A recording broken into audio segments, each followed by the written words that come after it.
नमस्कार दोस्तों, स्वागत है आपका आपके अपने ही YouTube चैनल लक्ष्य क्लासेस पर। रोज की तरह आज भी हम सामान्य हिंदी के कुछ महत्वपूर्ण प्रश्नों को चर्चा करेंगे। आप सभी लोग जल्दी से जल्दी जुड़ जाइए और सेशन को शेयर कर दीजिए ताकि सभी लोग जल्दी से जुड़ जाएं। आप सभी लोग जल्दी से जुड़ जाइए और सेशन को शेयर कर दीजिए अपने सभी दोस्तों में। जो दोस्त नहीं है उनमें भी शेयर कर सकते हैं। अच्छे काम करना अच्छी बात होती है। जल्दी से शेयर कर दीजिए अपने दोस्तों में, सभी में शेयर कर दीजिए ताकि सभी लोग आ सकें और कुछ पढ़ सकें। बहुत कम समय में बहुत अच्छी अच्छी जानकारियाँ आपको मिल जाती हैं। मैंने बहुत चैनल देखे हैं जिनमें 2-2 घंटे में इतनी जानकारियाँ मिल पाती हैं। यहाँ बहुत कम समय में आपको ज़्यादा जानकारियाँ मिल जाती हैं। चलिए चलते हैं, आज के विचार को देख लेते हैं। विचार है हमारा, इतिहास लिखने के लिए कलम नहीं हौसलों की ज़रूरत होती है। बिल्कुल सही है ये। इतिहास लिखने के लिए किसी कलम की ज़रूरत नहीं होती, बिना कलम के ही लिख जाता है इतिहास। लेकिन उसके लिए बहुत बड़े हौसलों की ज़रूरत होती है। आपको अपने हौसले बहुत ज़्यादा बढ़ाने पड़ेंगे, तब जाके आप एक इतिहास लिख पाएंगे। डगमगाना बिल्कुल नहीं है। स्थिर होकर आपको अपने लक्ष्य पर काम करना है। निश्चित ही आप सफलता को प्राप्त करेंगे यदि ऐसा करेंगे तो। भगवान पे भरोसा रखिए और थोड़ा बहुत पूजा पाठ भी कर लीजिएगा। जब कोई काम नहीं आता तो भगवान काम आ जाते हैं, जब कोई नहीं होता तो कान्हा आ जाते हैं। आज जन्माष्टमी है, कृष्ण जन्मोत्सव है, उसकी सभी को शुभकामनाएं। मेरी तरफ से आपको और आपके परिवार को, लक्ष्य टीम की तरफ से कृष्ण जन्मोत्सव की हार्दिक शुभकामनाएं। कृष्ण के नाम से शुरू और नाम पे ही खत्म होगी आज ये क्लास। श्री कृष्ण के कदम आपके घर आएं, आप खुशियों के दीप जलाएं, परेशानी आपसे आंखें चुराएं। कृष्ण जन्मोत्सव की हार्दिक शुभकामनाएं। चलिए चलते हैं अब प्रश्न पर। भगवान का आशीर्वाद भी ले लिया है। राधे राधे। सभी जोर से बोलिए राधे रानी की जय। प्रश्न पढ़ लेते हैं अब। इनमें से सूफी काव्यधारा के कवि नहीं हैं, ये हमें बताना है। प्रश्न हमारा पहला है, आप लोग जल्दी से शेयर करके आइए। पहला प्रश्न है हमारा, इनमें से सूफी काव्यधारा के कवि नहीं हैं। कौन से ऐसे कवि हैं जो सूफी काव्यधारा के नहीं हैं, आपको ये बताना है। जल्दी से बताइए। मुल्ला दाऊद, जायसी, नामदास या कुतुबन। कौन से ऐसे कवि हैं जो सूफी काव्यधारा के नहीं हैं? चलिए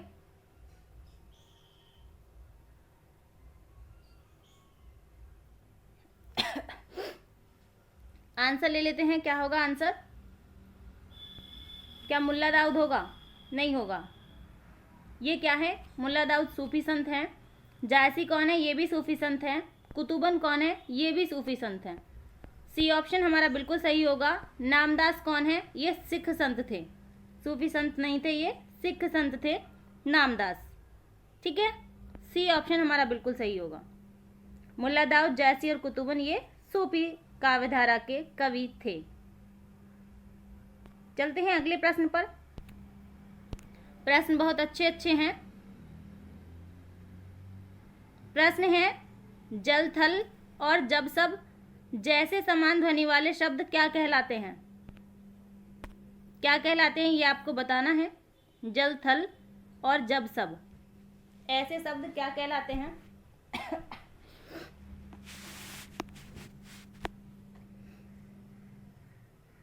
जल्दी से कमेंट बॉक्स में आंसर दीजिए। समानार्थी कहलाते हैं, विलोम कहलाते हैं, तुकांत कहलाते हैं या सम भिन्नार्थ कहलाते हैं?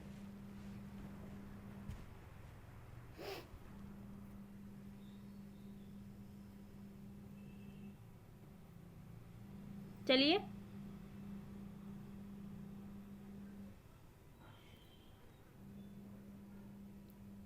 देख लेते हैं कौन सा आंसर होगा। समानार्थी नहीं होगा ना। आपको पता है समानार्थी किसे कहते हैं, पर्यायवाची को कहते हैं, लेकिन जल थल जब सब ये समानार्थी नहीं है। विलोम भी नहीं होगा। समभिन्नार्थ ये भी नहीं होगा। समभिन्नार्थ कैसे होते हैं, जैसे एक कनक एक कनक का मतलब सोना भी होता है और कनक का मतलब धतूरा भी होता है।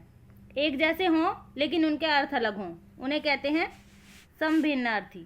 ठीक है, सी ऑप्शन हमारा बिल्कुल सही है। जल थल जब शब्द, इसमें क्या होगा, ये तुकांत है। ठीक है, जब भी आप कोई पोएम वगैरह पढ़ते हैं उनमें ये आते हैं ऐसे शब्द, शुरू में आते हैं और लास्ट में आते हैं, जिससे कि क्या होता है, उस पोएम की यदि हम लय में बोलना चाहें तो लय बन जाती है। तुकांत कहते हैं इन्हें। इनसे ये भी पता चल जाता है कि पोएम में हमें रुकना कहाँ है। चलते हैं अगले प्रश्न पर। प्रश्न है हमारा, खेलना की प्रेरणार्थक क्रिया होती है, क्या होती है ये आपको बताना है। खेलना दिया हुआ है शब्द और पूछा है प्रेरणार्थक क्रिया क्या होती है। खेलना ही होती है, खेलाना होती है, खेलवाना होती है या खेल होती है, क्या होती है ये बताना है।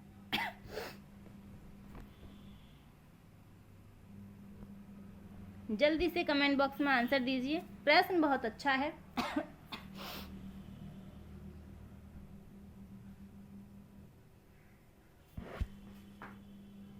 चलिए आंसर ले लेते हैं।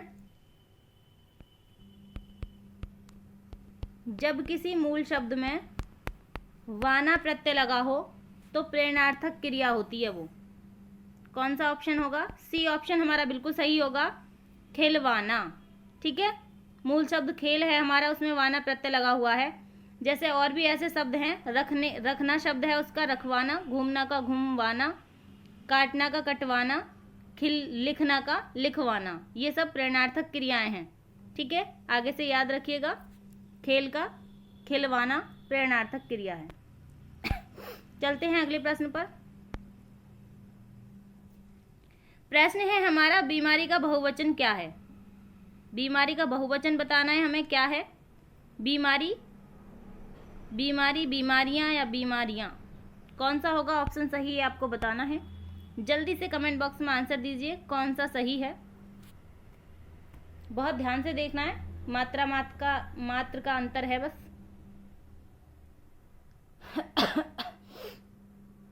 ऐसे प्रश्न एग्जाम में बहुत आते हैं और ये प्रश्न बहुत महत्वपूर्ण है, हर एग्जाम की दृष्टि से महत्वपूर्ण है। कोई ये सोच के ना बैठे कि भाई हमारे एग्जाम में ऐसा नहीं आएगा।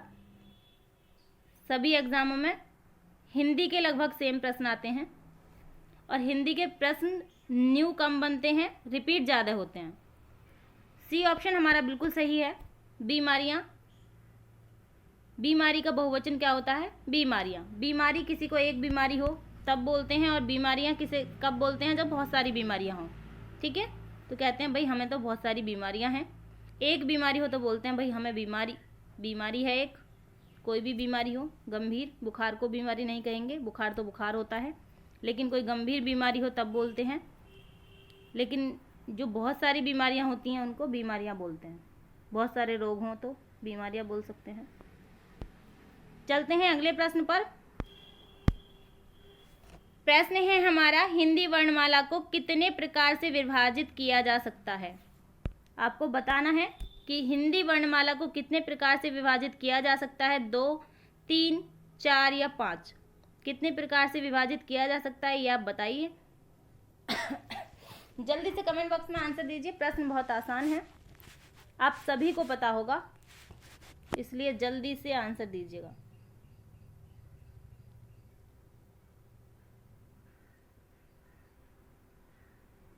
चलिए देख लेते हैं क्या होगा, 5 नहीं, 4 नहीं, 3 नहीं, क्या होगा, 2 होगा। हिंदी वर्णमाला को कितने प्रकारों में विभाजित किया जाता है, 2 प्रकारों में। कौन कौन से, स्वर और व्यंजन। ठीक है, स्वर और व्यंजन में विभाजित किया जाता है 2 प्रकारों में। चलिए चलते हैं अगले प्रश्न पर। प्रश्न है हमारा, अंगरक्षक जोर से चिल्लाया में क्रिया विशेषण है। क्रिया विशेषण आपको बताना है। अंगरक्षक जोर से चिल्लाया। क्या क्रिया विशेषण है? रक्षक, चिल्लाया, जोर या जोर से। जल्दी से कमेंट बॉक्स में आंसर दीजिए, कौन सा ऑप्शन सही होगा? अंगरक्षक जोर से चिल्लाया। जो क्रिया की विशेषता बताते हैं वो क्रिया विशेषण होते हैं, याद रखिएगा।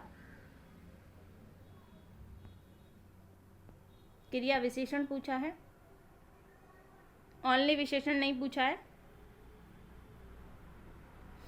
चलिए, अच्छे प्रश्न हैं। आनंद की अनुभूति करते हुए आंसर दीजिए। चलिए, पढ़ाई को कभी भी बोझ मान के मत पढ़िएगा, आनंद के साथ पढ़िएगा, जिससे आपको नई चीज़ों का ज्ञान भी मिलता रहे और आप बोर भी ना हो। ठीक है? ऐसे बोझ लेके मत पढ़ो कि यार यार पढ़ना और है, ऐसे मत पढ़ो। कुछ जानने की इच्छा से पढ़ो तो शायद आपको बहुत अच्छा लगे और आपका काम भी हो जाए। चलिए, डी ऑप्शन हमारा बिल्कुल सही है। अंगरक्षक जोर से चिल्लाया। ठीक है, क्रिया चिल्लाया है और क्रिया से पहले जो लगा हुआ होता है वो क्रिया विशेषण होता है। ठीक है, चलते हैं अगले प्रश्न पर। प्रश्न है हमारा, अनामिका किसकी काव्य रचना है? किसकी काव्य रचना है अनामिका, ये आपको बताना है। सुमित्रानंदन पंत की, सूर्यकांत त्रिपाठी निराला की, सर्वेश्वर दयाल सक्सेना की, अयोध्या सिंह उपाध्याय हरिऔध की। किसकी रचना है ये आपको बताना है। जल्दी से बताइए कमेंट बॉक्स में किसकी रचना है। बहुत ज़्यादा महत्वपूर्ण रचना है ये अनामिका, बहुत बार एग्जाम में पूछा गया प्रश्न है ये। जिस प्रश्न को मैं ये बोलती हूँ ये बहुत बार पूछा गया है, उस प्रश्न को आप ज़रूर नोट कर लिया करो अपनी कॉपी में, ताकि आपको ज़रूरत पड़ने पर आप रिवाइज कर सको उसका। सभी प्रश्न आपको ना देखने पड़े, आप कुछ महत्वपूर्ण प्रश्नों का रिवाइज कर सको। ऐसे प्रश्न, ये वो प्रश्न हैं जो हर एग्ज़ाम में मिल जाते हैं, सरकारी प्रश्न हैं, ये गवर्नमेंट के खाते में पड़े रहते हैं, जब चाहें इनको निकाल के यूज़ कर लेते हैं वो। चलिए आंसर ले लेते हैं अब। आंसर क्या होगा? बी ऑप्शन बिल्कुल सही होगा। सूर्यकांत त्रिपाठी निराला, अनामिका इनकी काव्य रचना है। सूर्यकांत त्रिपाठी निराला की बहुत महत्वपूर्ण रचना है अनामिका इनकी। ठीक है, सूर्यकांत त्रिपाठी निराला की। इनकी और भी रचनाएं हैं सूर्यकांत त्रिपाठी निराला की, उन्हें भी एक बार देख लेते हैं। ज़रूरी नहीं है अनामिका ही पूछी जाए, इनकी बहुत सारी रचनाएं महत्वपूर्ण हैं, हो सकता है उनमें से कोई पूछ ले। परिमल इनकी रचना है, बहुत ज़्यादा महत्वपूर्ण है। तुलसीदास एक इनकी रचना है, वो भी बहुत ज़्यादा महत्वपूर्ण है। गीतिका इनकी रचना है। कुकुर मुत्ता इनकी एक रचना है, वो बहुत महत्वपूर्ण है। नए पत्ते और आराधना, भाई इनकी सभी रचना बहुत महत्वपूर्ण है। चलते हैं अगले प्रश्न पर। प्रश्न है हमारा, सद्भावना का समास है। सद्भावना में कौन सा समास है ये आपको बताना है। शब्द दिया है सद्भावना, आपको बताना है कौन सा समास है। द्विगु समास है, द्वंद्व समास है, अव्ययीभाव समास है या कर्मधारय समास है। कौन सा समास है ये आप बताना है। बहुत अच्छा प्रश्न है ये। ऐसे प्रश्नों में बच्चे कंफ्यूज हो जाते हैं, जैसे कल भी मैंने एक प्रश्न लिया था ऐसा, और आज भी लिया है, सहपरिवार था। बहुत ज़्यादा सर्च कर करके, बहुत ज़्यादा कई सारी बुक में ढूंढने पड़ते हैं, तब जाके ये प्रश्न मुझे मिलते हैं, और तब मैं आपके लिए इतने महत्वपूर्ण प्रश्न लाती हूँ उठा उठा कर। चलिए आंसर ले लेते हैं। द्विगु नहीं होगा क्योंकि संख्यावाचक नहीं है, द्वंद्व भी नहीं होगा, एक दूसरे के विपरीत नहीं है, हाइफन भी नहीं है, द्वंद्व का तो कोई मतलब ही नहीं है। अव्ययीभाव भी नहीं होगा, क्यों नहीं होगा ये भी समझ लेते हैं। सद्भावना, यहाँ जो सद है ना, अव्ययीभाव में जो उपसर्ग लगा होता है, जो अव्यय लगा होता है, वो अव्यय होता है, निरर्थक होता है, उसका कोई अर्थ नहीं होता। लेकिन यहाँ जो सद लिखा हुआ है इसका अर्थ है अच्छा। ठीक है, वो जो अव्यय होता है उसका कोई अर्थ नहीं होता। जैसे यथाशक्ति में अव्ययीभाव समास है, यथा का कोई अर्थ नहीं होता। यहाँ सद्भावना है, सद का यहाँ अर्थ है, अच्छा अर्थ है सद का, इसीलिए इसमें अव्ययीभाव समास नहीं होगा। ऐसे ही कल जो प्रश्न था उसमें से परिवार था, से का वहाँ पे साथ अर्थ था, साथ परिवार के साथ, ठीक है, वो अव्यय नहीं था। जो अव्यय होता है ना मूल शब्द से पहले, उसे अव्ययीभाव समास में रखते हैं, ये अव्यय नहीं है, ठीक है। डी ऑप्शन हमारा सही है, कर्मधारय समास होगा सद्भावना शब्द में। सद का मतलब यहाँ पे अच्छी भावना से है, ठीक है। अच्छी भावना है जिसमें, तो सद्भावना समास में कर्मधारय समास है। आशा करती हूँ आपकी समझ में अच्छे से आ गया होगा। चलते हैं अगले प्रश्न पर। प्रश्न है हमारा अथवा व्याकरण की दृष्टि से है। क्या है अथवा व्याकरण की दृष्टि से, ये आपको बताना है। संधि है, उपसर्ग है, अन्वय है या अव्यय है।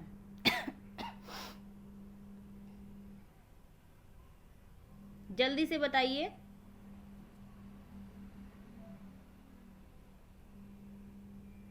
अव्यय की अथवा व्याकरण की दृष्टि से क्या है। चलिए, प्रश्न बहुत अच्छे अच्छे हैं, आप लास्ट तक बने रहिएगा और आंसर देते रहिएगा। आंसर देने से कुछ तो पता चलता ही है। एक बात और, जिस प्रश्न को हम गलत कर देते हैं वो हमें हमेशा याद रहता है। आपने देखा है कभी आप स्कूल में क्लास में रहते थे, जब पूरी क्लास में खड़े होके टीचर ने आपसे एक सवाल पूछ लिया खड़े करके, भाई इस सवाल का आंसर बताइए, और आपको बोर्ड पे बुला लिया कि भाई इसे सॉल्व करके दिखाओ, और जो प्रश्न आप पर नहीं हुआ होगा वो आपको आज तक याद होगा। और ऐसे कितने ही प्रश्न होंगे जो आपने कर दिए होंगे वहाँ पे सॉल्व, वो आपको कभी याद नहीं होंगे, लेकिन जो नहीं हुआ होगा वो आपको याद होगा। असफलताएं हमें याद रहती हैं, सफलताएं याद नहीं रहती हैं, क्योंकि हमें असफलताएं बहुत कुछ सीखने को दे जाती हैं, और उनसे हमें क्या लगता है, अपने आप में एक गिल्टी सी फील होती है, ऐसा लगता है यार हमसे हुआ नहीं है, इसलिए हमें वो याद रहता है, हम दिल पे ले जाते हैं बात को। चलिए आंसर ले लेते हैं। अव्यय होगा, अथवा व्याकरण की दृष्टि से क्या होगा, अव्यय होगा। जिन पदों या अव्ययों द्वारा मुख्य वाक्य जोड़े जाते हैं उन्हें क्या कहते हैं हम, समानाधिकरण समुच्चय बोधक अव्यय, ठीक है। अव्यय में भी प्रकार है इसका, समानाधिकरण समुच्चय बोधक अव्यय अथवा, ठीक है। वाक्य को जोड़ने में इसका प्रयोग करते हैं हम, अपना कोई अर्थ नहीं है इसका। चलते हैं अगले प्रश्न पर। प्रश्न है हमारा, निम्नलिखित शब्दों के मूल शब्द तथा उनमें लगे प्रत्यय का एक युग्म गलत है, वह आपको बताना है कौन सा गलत है।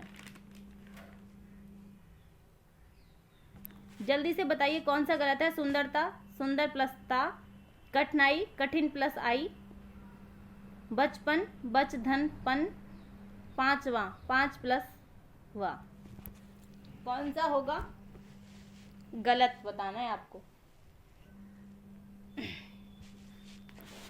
जल्दी से कमेंट बॉक्स में आंसर दीजिए कौन सा गलत है,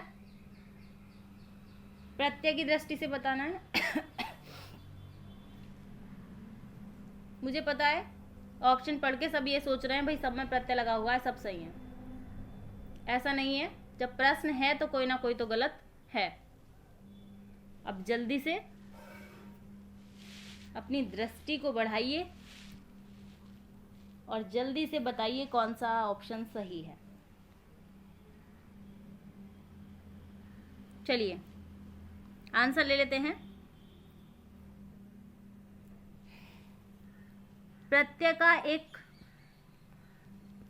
नियम है, प्रत्यय मूल शब्द में लगता है हमेशा। किस शब्द में लगता है, मूल शब्द में लगता है।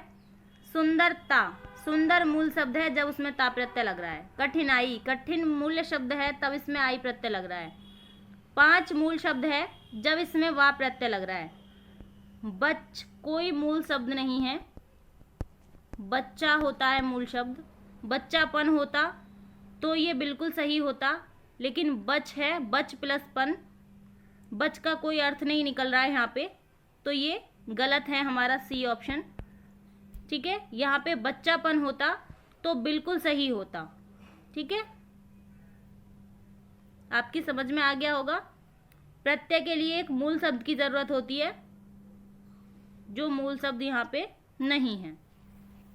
पन प्रत्यय का कोई अर्थ नहीं है यहाँ पे। चलते हैं अगले प्रश्न पर।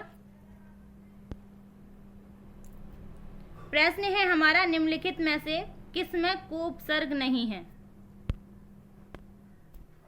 कोपसर्ग किसमें नहीं है ये आपको बताना है। कुपुत्र, कुपथ, कुमार, कुसुम। जल्दी से बताइए, कोपसर्ग किसमें नहीं है?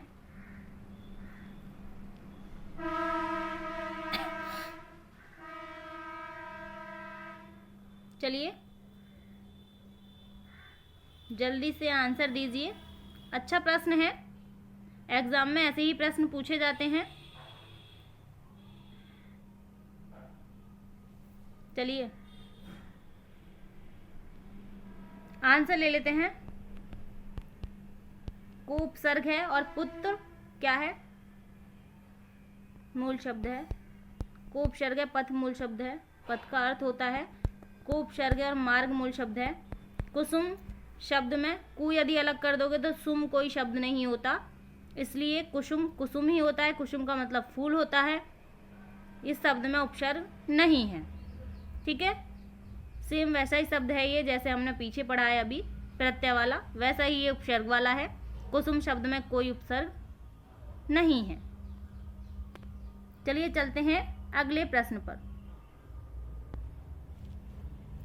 प्रश्न है हमारा, पर्यायवाची की दृष्टि से एक युग्म अशुद्ध है। कौन सा अशुद्ध है ये हमें बताना है। जल्दी से आंसर दीजिए। आकाश का पुष्कर होता है, कमल का ताम्रस होता है, यमुना का जाह्नवी होता है, कामदेव का मनोभाव होता है। कौन सा गलत है ये बताना है आपको।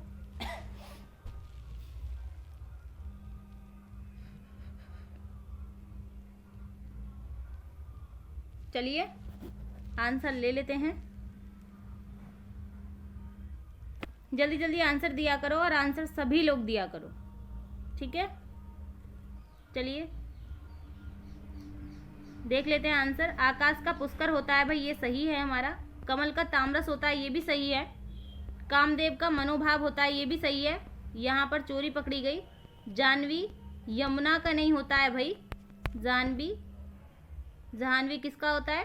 गंगा का होता है पर्यायवाची। ठीक है, यमुना का नहीं होता है, गंगा का होता है। ठीक है, बाकी ऑप्शंस हमारे सही हैं, सी ऑप्शन हमारा गलत है। चलिए चलते हैं अगले प्रश्न पर।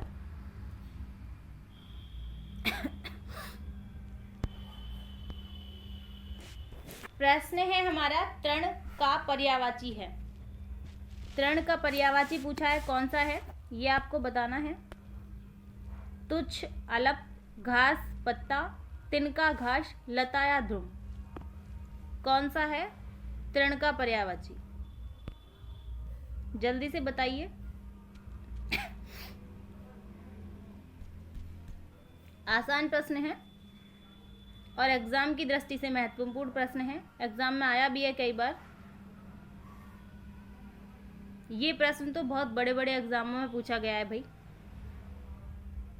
चलिए आप इसमें थोड़ी सी ट्रिक भी लगा सकते हैं। एक शब्द ऐसा है जो 2 बार प्रयोग में आया है। मैंने एक बार और बताया था, ये घास यहाँ भी है हमारा और घास यहाँ भी है। हमें इस घास को पकड़ लेना है। यदि हमें कुछ ना पता हो उस विकल्प के बारे में, कुछ ना पता हो उस प्रश्न के बारे में, तो हम क्या करेंगे, जो विकल्प 2 बार आया उसे हम पकड़ लेंगे और उसको 1 नंबर दे देंगे। क्यों देंगे? क्योंकि हमें पता है घास तो जरूर आना है भाई। ठीक है, जब 2 ऑप्शन में आ गया है तो घास तो इसका आंसर जरूर होना है।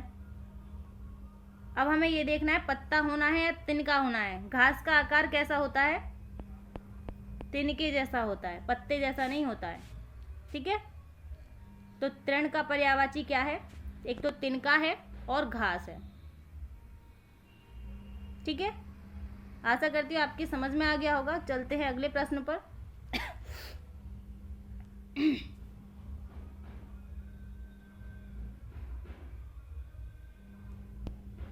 प्रश्न है हमारा, जिसका निवारण ना हो सके के लिए एक शब्द है।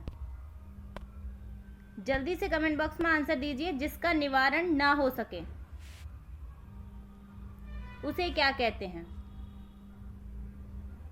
अविकल कहते हैं, अनिधैर्य कहते हैं, अनित कहते हैं या अनिवार्य कहते हैं?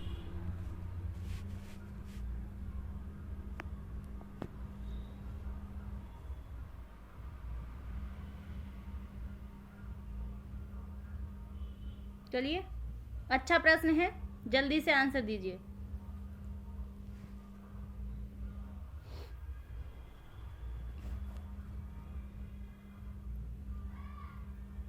चलिए आंसर ले लेते हैं। जिसका निवारण ना हो सके उसके लिए डी ऑप्शन बिल्कुल सही है। अनिवार्य कहते हैं, जिसे करना जरूरी हो उसे भी अनिवार्य कहते हैं। भाई कंफ्यूज होने की जरूरत नहीं है। जिसका निवारण ना हो सके वो भी अनिवार्य है, और जिसका करना जरूरी हो वो भी अनिवार्य है। ठीक है, यहाँ निवारण ना होने से वही मतलब है जिसका कोई निवारण नहीं है, भाई करना जरूरी है ही वो, और कोई इसका उपाय नहीं है। ठीक है, अविकल किसे कहते हैं? जो ज्यों का त्यों हो उसे अविकल कहते हैं। जिसका निर्णय ना हो सके उसे अनिर्णयित कहते हैं। ठीक है, अनिर्णयित किसे कहते हैं? जिसका निर्णय ना हो सके। ऑप्शन डी हमारा बिल्कुल सही है। चलते हैं अगले प्रश्न पर।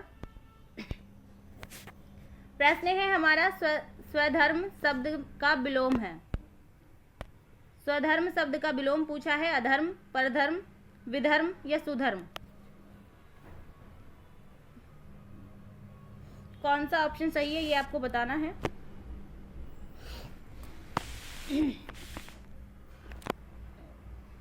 चलिए, स्वधर्म का मतलब क्या होता है? स्व, अपना धर्म। तो इसका विलोम क्या होगा? बी ऑप्शन हमारा बिल्कुल सही है। परधर्म। परधर्म का मतलब होता है दूसरे का धर्म। स्वधर्म का मतलब होता है अपना धर्म। इसका विलोम हो गया ये। अधर्म का विलोम क्या होता है? धर्म। विधर्म का विलोम भी धर्म ही होता है। अधर्म और विधर्म एक दूसरे के समानार्थी शब्द हैं, पर्यायवाची शब्द हैं। सुधर्म का विलोम कुधर्म होता है। ठीक है, बी ऑप्शन हमारा बिल्कुल सही होगा। चलते हैं अगले प्रश्न पर।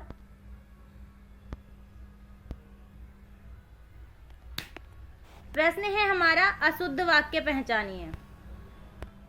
चश्मे लगा लो सभी, और अशुद्ध वाक्य पहचानना है। राम ने एक किताब खरीदे, सीता ने खाया, राम ने कहानी सुनी है, मैंने घोड़ा देखा।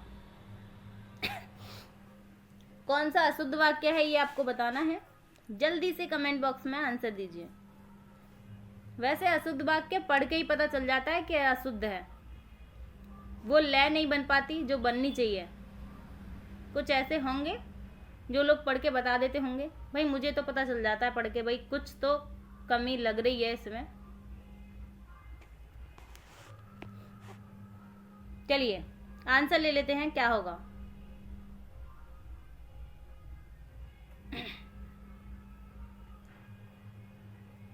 ए ऑप्शन हमारा बिल्कुल सही होगा। राम ने किताब खरीदे, ये ऑप्शन हमारा अशुद्ध है। शुद्ध क्या होगा यदि ये अशुद्ध है तो? राम ने जब एक किताब है तो खरीदे क्यों लगेगा? एक है ना किताब। तो एक तो चीज खरीदी होती है, खरीदे तो बहुत सारी होती हैं। ठीक है, राम ने 100 किताब खरीदे होता तो खरीदे लगाते, लेकिन राम ने एक किताब खरीदी है तो उसके लिए खरीदी लगाएंगे, खरीदे नहीं लगाएंगे। ए ऑप्शन हमारा गलत था। सीता ने खाया ये भी सही है, राम ने कहानी सुनी है ये भी सही है, और मैंने घोड़ा देखा ये भी सही है।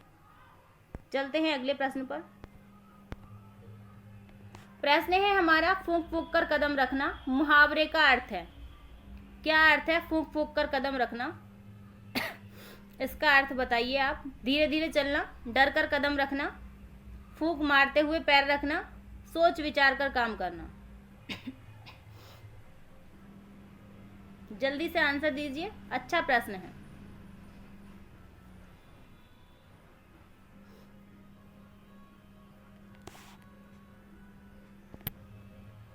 चलिए फूंक फूंक कर कदम रखने का मतलब क्या होता है बता देते हैं। धीरे चलना नहीं होता है भाई, डर कर कदम रखना भी नहीं होता है। फूंक मारते हुए कोई चलता है क्या? डी ऑप्शन हमारा बिल्कुल सही होगा, सोच विचार कर काम करना। ठीक है, मुहावरे जो होते हैं उनमें 2 ऑप्शन तो देखते ही कट जाते हैं, जैसे इसमें धीरे धीरे चलना कट गया और फूंक मारते हुए पैर रखना ये कट गया। लेकिन 2 ऑप्शन ऐसे होते हैं जिनमें थोड़ा थोड़ा कन्फ्यूजन होता है, डर कर कदम रखना और सोच विचार कर काम करना। तो हमें बस ये देखना होता है कि उन दोनों में से कौन सा सही है। जो ज़्यादा सही लगे वो वाला ऑप्शन हमारा सही होता है। डर कर कदम रखना ये सही नहीं है, सोच विचार कर काम करना ये इसका अर्थ है फूंक मार कर कदम रखना का। ठीक है, चलते हैं अगले प्रश्न पर। प्रश्न है हमारा, कृतधन शब्द का सही अर्थ है। क्या अर्थ है कृतधन शब्द का, ये आपको बताना है। जो उपकार नहीं करता, जो किए हुए उपकार को नहीं मानता, जो शत्रु को जीत लेता है, जो मित्रता को नहीं मानता। कौन सा ऑप्शन सही है ये आपको बताना है।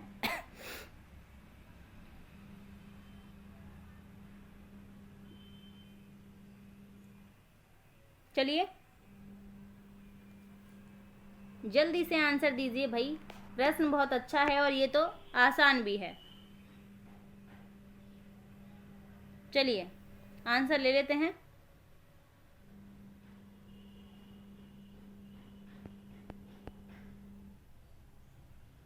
जो किए हुए उपकार को नहीं मानता है उसे कहते हैं हम कृतधन। ठीक है, जो उपकार को मानने वाला होता है उसे कृतज्ञ कहते हैं, लेकिन जो उपकार को नहीं मानता है उसे कृतधन कहते हैं। बी ऑप्शन हमारा बिल्कुल सही होगा। चलते हैं अगले प्रश्न पर। प्रश्न है हमारा, मेरी माँ खाना बना रही है, वाक्य में कर्ता का विस्तार है। क्या है कर्ता का विस्तार, ये हमें बताना है। मेरी माँ खाना बना रही है।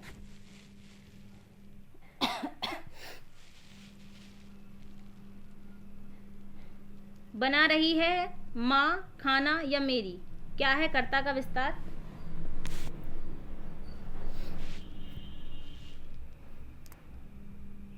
चलिए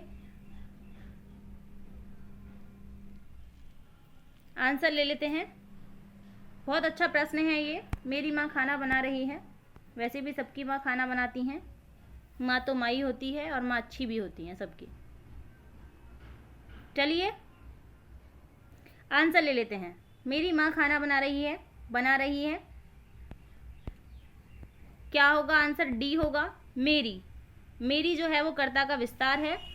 माँ क्या है, इसमें कर्ता है, और जो कर्ता से पहले लगा हुआ हो वो क्या होता है, यहाँ पे विशेषण नहीं दिया हुआ है। यदि विशेषण शब्द होता तो उसे विशेषण कहते, कर्ता से पहले जो लगा हुआ है, मतलब संज्ञा सर्वनाम से पहले लगने वाले को क्या कहते हैं, विशेषण कहते हैं। लेकिन मेरी विशेषण नहीं है, यहाँ पे मेरी कर्ता विस्तार है। ठीक है, मेरी कर्ता का विस्तार है मेरी माँ। ठीक है, माँ जब कर्ता है तो मेरी क्या हो गया, कर्ता से पहले लगा हुआ है तो कर्ता का विस्तार कर रहा है ये। ठीक है, चलते हैं अगले प्रश्न पर। प्रश्न बहुत महत्वपूर्ण है एग्जाम की दृष्टि से। आज के सेशन का लास्ट प्रश्न है और बहुत ही महत्वपूर्ण प्रश्न है। सारा आकाश किसकी कृति है, मन्नू भंडारी की, राजेंद्र यादव की, कमलेश्वर की या अज्ञ की। किसकी कृति है ये आपको बताना है। जल्दी से कमेंट बॉक्स में आंसर दीजिए इसका।